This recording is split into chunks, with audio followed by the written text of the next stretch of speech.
Sana, can you hair अस? आपका जवाब हम तक नहीं पहुंचा था, अगर आप अपनी बात को कंटिन्यू कर सकें। जी मेरी आवाज आ रही है? जी जी क्योंकि जी जी जी फरमाइए।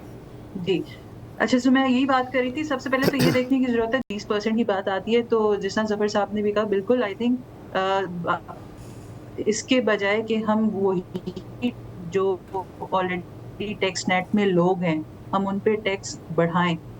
नीड ऑफ द आवर, और ये सिर्फ अभी से नहीं, हम कई साल से ये बात कर रहे हैं कि जो है वाइडनिंग ऑफ टैक्स नेट, इस पे काम करने की जरूरत है। एक खुशाइन बात ये है कि इन्होंने रिटेलर पे जो है अभी एक इनिशिएटिव लिया है। ऑल्दो वही बात है, वो नाकाफी है 25,000 फिक्स टैक्स लगाना, और वर्सेस यही जो लीगल टैक्सेशन के साथ साथ एक सुपर टैक्स की चीज भी जो है वो अप्लाई होती है। तो ये जो हमें कहते हैं ना कि इक्विटेबल होना चाहिए, वो उस चीज की कमी नजर आ रही है। सो आई थिंक टैक्स नेट की वाइडनिंग ही जो है एक लॉन्ग टर्म सोल्यूशन है।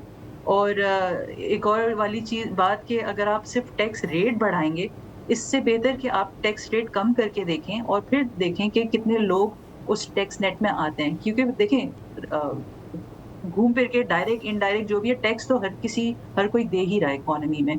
बट इस चीज को इनकरेज करना कि वो टैक्स नेट में आए, उसके लिए जरूरी यही है कि इस तरह के इकदाम कि आप टैक्स रेट कम करके देखें। रीजन में आपके जो है सबसे हायर टैक्सेशन जो है पाकिस्तान में हो रहा है। सो जो वही पुराने अमल के आप टैक्स रेट बढ़ाओ, ना कि ये कि आप जो वाइडनिंग के मेजर्स हैं। सना, एग्रीकल्चर की आपकी बात बात को हुई, आगे उस बढ़ाते पर हैं। बिल्कुल लाइक यू सेकंड करती सेड कि हर कोई टैक्स किसी तरीके से तो दे ही रहा है ना। द प्रॉब्लम इज कि हमारी गवर्नमेंट जी कंसिस्टेंटली डायरेक्ट टैक्सेशन की तरफ जाती है। When I say that I mean उसकी जद में हर कोई आता है, सैलरीड क्लास और पुअर भी आता है। जीएसटी आप बढ़ाएंगे, जो नहीं भी टैक्स नेट में है वो भी उसकी जद में आएगा। सो पॉइंट इज कि हमने इस टैक्स को डिस्ट्रीब्यूट करने के लिए कि जिसको देना चाहिए वो दे, उसके लिए इस साल क्या आपको नजर आ रहा है बजट में? जी आ रही है उसमें। ठीक है, सब्सक्राइब करें और बेल दबाएं ताकि कोई खबर रह न जाए।